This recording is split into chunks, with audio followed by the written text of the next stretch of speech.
escuta a música? Levanta a mão. Acho que é a maioria das pessoas, né? Então, é uma coisa relevante. Segunda pergunta, quem aqui já teve acesso a conseguir escutar música com vinil? Levanta a mão. Legal, legal. Aí tem umas pessoas novinhas aqui, né? Que não pegaram essa época. Pegou o passado ainda? Arretado, melhor ainda. Quem aqui usa recorrentemente o streaming para escutar música hoje em dia? Beleza. Só para ter uma ideia de como vai ser essa conversa. Então a gente já consegue provar aqui empiricamente, sem nenhum método, nenhuma análise científica, que realmente a gente tem esse contato com a música muito próximo e que a gente pelo menos usou mais de uma mídia para ter esse contato com a música. Então a nossa conversa, o nosso papo hoje é sobre isso. Mas antes de começar, só falar um pouquinho sobre mim. Meu nome é Gabriel Sarmento, tenho 21 anos e sou universitário ainda. Eu vivo nesse meio de campo aí, entre a administração, entre a gestão e a música. Então, em termos de estudo, eu estou atualmente estudando produção musical lá na ESO e administração lá na FECAP, que faz parte da UPE. E aí, eu atuo pelo Porto Digital, num projeto chamado Armazém da Criatividade, que fica lá em Caruaru, mas eu trabalho daqui do Recife. E eu também facilito oficinas de criatividade e inovação por uma escola de negócios criativos chamada TA. E além disso, a minha vivência na música, eu já produzi esses 3 projetos, esses 2 discos que estão disponíveis em todas as plataformas de streaming e também esse projeto para YouTube. Certo? E aí, a nossa conversa hoje, como é que vai ser? O que é que a gente vai falar hoje aqui? Primeiro a gente vai entender de onde veio essa tal dessa gravação, que no princípio era tudo ao vivo. Depois, essa discussão de até que ponto a tecnologia influencia a forma que a gente escuta a música e até que ponto é o próprio conteúdo que influencia isso. Depois, o tripé, na verdade, dos produtos criativos, o conceito de mídia, e aí sim a parte legal, a linha do tempo dessas mídias musicais. Como elas evoluíram, de que forma elas evoluíram, para onde elas foram, para onde elas vão. A qualidade do formato, um pouco sobre o mercado e esse bate-papo no final. Certo? Vamos nessa? Começar com tudo? Gosto do gás? Vamos embora então. Vamos lá. No princípio, era tudo ao vivo. Eu acho que isso é super recorrente, né? Aqueles filmes de época, do século XIX, que a gente sempre via naquele sistema feudal, nem um pouco moderno, aquelas bandas sinfônicas. Então, se a gente pensar na sistematização da música a partir daquele momento, a gente já consegue perceber alguns conceitos super importantes. Por exemplo, a disposição dos músicos que acontecia. A gente via em bandas sinfônicas que elas sempre foram divididas em naipes. Então, por exemplo, tinha um naipe dos instrumentos de cordas, tinha um outro naipe destinado aos instrumentos de metais, outro dos instrumentos de madeira. Então, essa preocupação com a forma que a gente escuta a música, com a forma que a gente percebe ela, é recorrente desde sempre. Desde essa célula básica que são as bandas sinfônicas. Sendo que, até o século XX, não existia nenhuma forma, não existia nenhum mecanismo de se gravar o que era executado. Então, toda vez que a gente queria ter acesso à música, a gente só poderia ter esse acesso presencialmente, estando realmente lá. O que realmente era um paradigma, porque você não poderia estar lá em casa, tranquilão, e pensar, vou escutar uma música aqui da minha cama. Não existia essa possibilidade. Você tinha que realmente estar lá presencialmente e muitas vezes de uma forma até um tanto quanto aristocrata, pelo fato de que a cultura, até meados do século XX, era muito ligada, a cultura clássica, por assim dizer, era muito ligada à aristocracia. Por mais que várias comunidades, como as comunidades africanas, as comunidades de escravos, sempre tinham desempenhado e desenvolvido um grande fomento à sua cultura própria.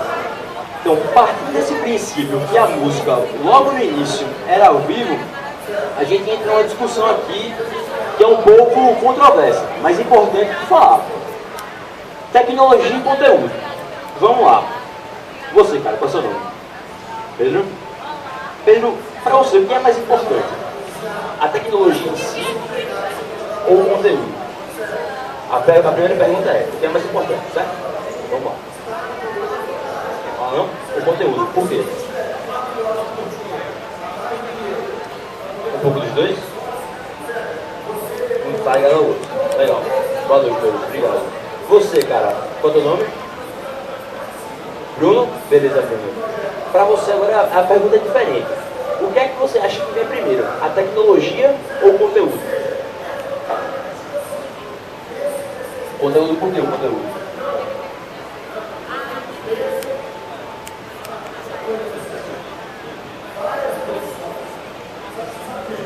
Total. Bom argumento, bom argumento. Alguém concorda com o Bruno ou discorda? O Bruno colocou o fato de que primeiro viria o conteúdo para depois vir a tecnologia. Alguém concorda, alguém discorda disso? Acho que o conteúdo, legal.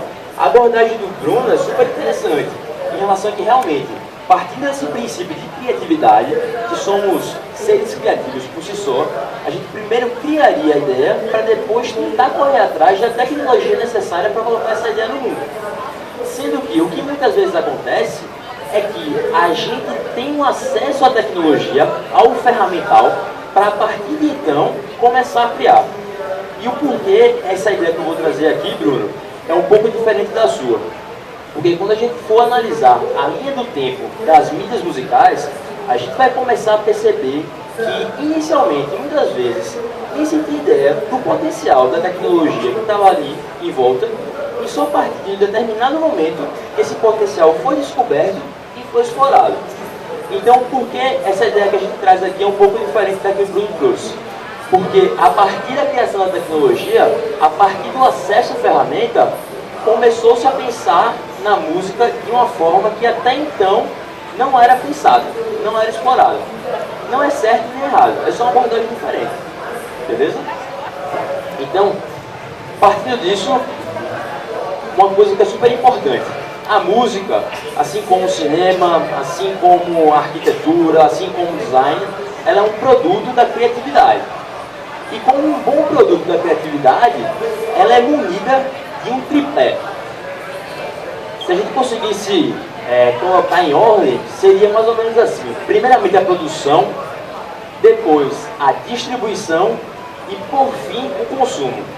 Então o criador está lá pensando na produção do seu conteúdo, qualquer que seja ele, para que quando esse conteúdo esteja pronto, ele consiga distribuir ele para o público, mas já pensando na forma que o público vai consumir esse conteúdo.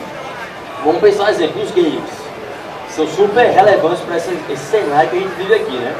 Pensar que a estrutura de games já existe muito antes dessas tecnologias móveis, mas que era produzido isso, distribuído muitas vezes em caixas aqueles games presenciais, da Estrela, por exemplo, que a gente jogava, e depois era consumido pelo público. Então, por que eu estou falando isso? Porque esse nosso bate-papo aqui vai ser voltado com foco total para o consumo. A gente vai entender como é a forma que a gente consome música e o porquê ela muda. Quais são essas nuances que a gente encontra nisso tudo. Certo? Alguma dúvida até agora? Tranquilo? Beleza. Vamos lá. Mais uma base conceitual para a gente seguir aqui nesse nosso bate-papo. Alguém aqui trabalha com comunicação? Trabalha? Pronto. Qual é o seu nome? Luana? Pronto. Luana, durante seus trabalhos, seus estudos, qual foi o conceito de mídia que você viu e como é que você conseguiria definir essa tal dessa mídia?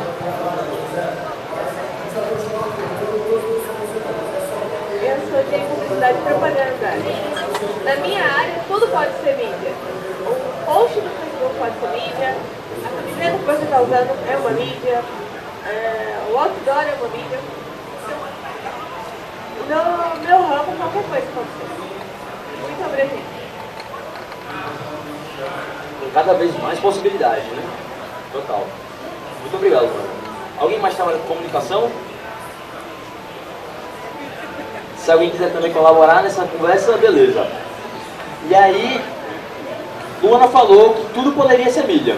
Então, se a Luana estivesse trabalhando no departamento de mídia e enxergasse que aquele pilar ali seria uma boa plataforma, exatamente, exatamente. Se tiver um bom alcance do público, né, tudo isso ajuda realmente a enquadrar esse conceito de mídia. Sendo que realmente existe esse conceito clássico, muito ligado à publicidade, em relação à mídia, que fala que toda a estrutura de difusão de informações, notícias, mensagens e entretenimento que estabelece um canal de comunicação. É basicamente isso que você falou. Então, se a gente for lá procurar no dicionário, no Aurélio da Vida, a gente vai encontrar isso como mídia. Tanto que a etimologia da palavra, ela vem lá do latim, medium. Ou seja, mídia é todo um meio que a gente consegue encontrar para comunicar algo. Sendo que, para o nosso caso específico, a gente vai tratar da mídia como um suporte e base tecnológica usado para registrar informações como o CD e o DVD. Então, toda vez que a gente fala que vai gravar a mídia, isso é uma linguagem muito recorrente, principalmente que trabalha com música, que vai gravar a mídia, que vai ter essa mídia lá divulgada e tudo mais, a gente quer falar não do espaço de comunicação nesse sentido clássico, mas a gente sim quer falar da plataforma que consegue condensar aquele conteúdo específico. Então, ter essa distinção logo de começo é fundamental para o nosso desenvolvimento aqui. E aí vamos lá, vamos chegar ao que interessa, né?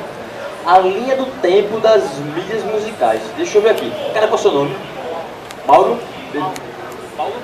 Beleza, Paulo. Bom dia. Você lembra, assim, de jeitos diferentes que você escutou música já? E quais foram? Eu não sou tão velho não, mas eu já escutei música em vinil. Em long player, né, que é o disco maior, e aquele compacto, né, menorzinho. Rádio, fita cassete, hoje pelo stream, pelo celular e tal. Ou seja, várias mídias passaram pela minha mão. Além dessas mídias que o Paulo colocou aqui, alguém teve acesso a mais alguma outra em relação à música? Só pra gente entender um pouquinho? Acho que não, né? Porque realmente essas foram as mais populares pra gente, né? Essa geração millennial que a gente tá. Então vamos lá, vamos começar do princípio mesmo. Bem, no princípio era ao vivo, né? Mas aí depois do ao vivo, teve um marco super importante, que na verdade não foi nem isso aí. Em 1857 teve o primeiro registro de um equipamento que conseguiria captar o som. Qual era a questão paradoxa disso aí? Ele conseguia captar o som, mas ele não conseguia armazenar ele por muito tempo. E também não conseguia reproduzir. Então por isso que muitas vezes, a efeito didático, esse marco de 20 anos atrás não é muito colocado. Mas sim o que é colocado como marco zero dessa conversa sobre mídia musical é o ano de 1877, com a criação do cilindro fonográfico. O que danado é isso? Nada mais é do que um cilindro que depois foi desenvolvido, a gente vai falar como foi desenvolvido, mas um cilindro envolto por um papelzinho metálico de estanho, que ali envolto ele conseguiria reproduzir faixas sonoras pelo atrito que era causado com uma manivela no chamado fonógrafo. Então esse foi o primeiro registro de mídia musical que a gente tem. E o que é interessante se colocar, a gente não tem aquela discussão do avião, se foi Santos Dumont ou os irmãos Wright que teriam feito o avião. Inclusive na abertura das Olimpíadas foi deixado isso bem claro, né? Foi Santos Dumont. Da mesma forma, para a mídia musical, tem essa discussão. Mais uma vez um americano, nesse caso Thomas Edison, até hoje passa por uma pequena revanche, uma pequena batalha com um cara chamado Charles Cros, que é um francês. E aí, como é que aconteceu a história toda? O Charles teria dado entrada em uma universidade da França, nesse cilindro, em abril de 1977. Então, o registro científico, o primeiro que se tem disso, é esse do Charles. No entanto, 3 meses depois, o Thomas Edison conseguiu patentear nos Estados Unidos essa ideia de cilindro fonográfico. Então, realmente, por um intervalo de 3 meses, tem essa discussão toda até hoje. O que pode ser colocado? Que aquela ideia de 20 anos atrás serviu de inspiração tanto para um quanto para outro. Realmente, os caminhos que eles começaram a trilhar podem ter coincidido. Mas até hoje não tem essa definição clara de realmente foi o Charles ou realmente foi o Thomas Edison. É uma discussão muito grande. Mas aí voltando ao que a gente estava conversando sobre tecnologia e conteúdo. O porquê, Bruno? A gente estava falando sobre o conteúdo em relação à consequência que ele gera da tecnologia. Porque se eu falar para vocês que, primeiramente, o cilindro fonográfico não tinha objetivo de captar música. Não era objetivo nem um pouco de captar música. Eu vou passar aqui, espero que dê para escutar direitinho, a primeira gravação registrada na história por um fonograma, certo? Para vocês verem que não tem nada musical. Ela é bem curtinha e espero que dê para escutar, porque a qualidade dela não é muito boa. Vamos lá.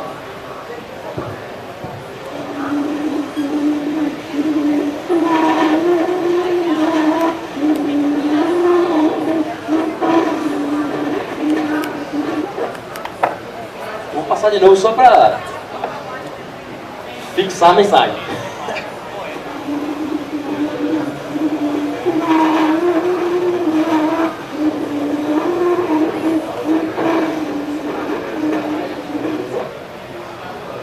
Bem inteligível, né? Inteligibilidade total nessa mensagem. E aí, o que foi esse áudio que a gente escutou? Esse áudio foi uma recitação, não uma recitação, foi uma pessoa que estava recitando um poema chamado Mary Has a Little Lamb, acho que deve significar ovelha, se não me engano. Então, a Maria tem uma pequena ovelha, exatamente. E aí, qual a moral dessa história?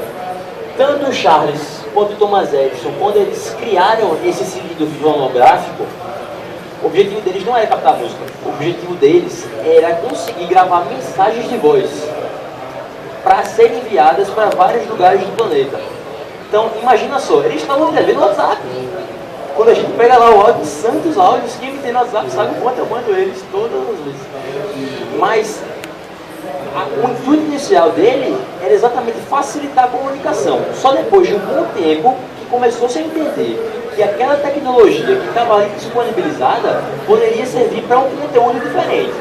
Então realmente é uma abordagem muito clara de que a ferramenta foi feita, a ferramenta foi estruturada, e a partir da exploração dos potenciais que ela poderia gerar, é que começou-se a enxergar que sim, aquilo ali poderia captar a música. É interessante que Oswald de Andrade, aquele poeta, aquele autor brasileiro do modernismo, tem uma citação de um livro dele, de meados da década de 20 aqui no Brasil, que ele fala diretamente da grande descoberta de Edison. Ele faz uma analogia lá e fala que realmente isso poderia revolucionar a forma como a gente trata a audição. Então o Oswald já estava prevendo um bocado de coisa interessante. A efeitos técnicos.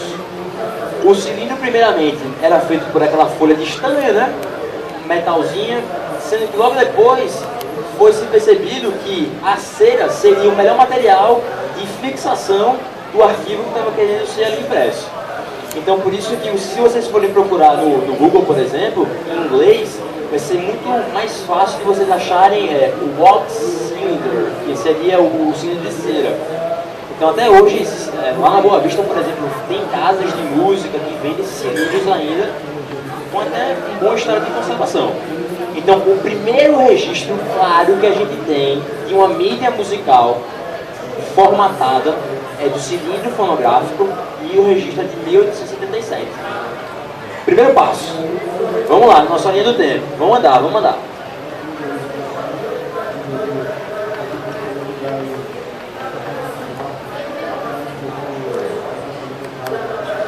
Vamos, o segundo. Aí já estamos quase na virada do século XIX para o século XX. O que aconteceu? Durante 20 a 30 anos, mais ou menos, houve uma disputa. O cilindro estava sendo fortemente comercializado por a indústria do Edison. Ele estava realmente investindo muito nessa patente que ele tinha até então. Mas começou-se a perceber que essa estrutura cilíndrica não seria ideal para reproduzir a música. O que seria ideal realmente seria um disco plano.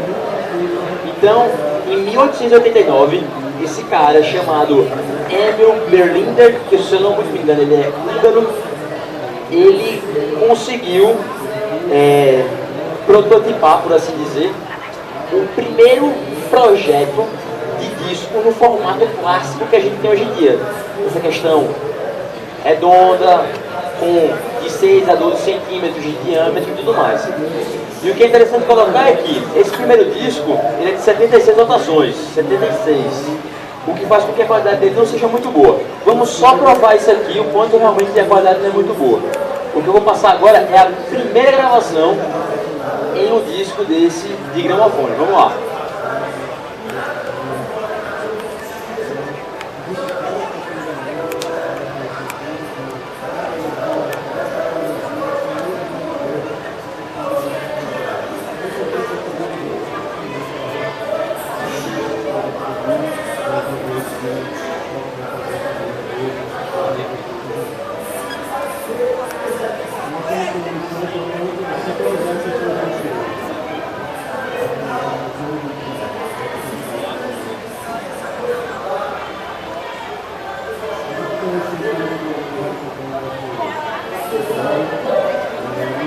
Bem baixinho.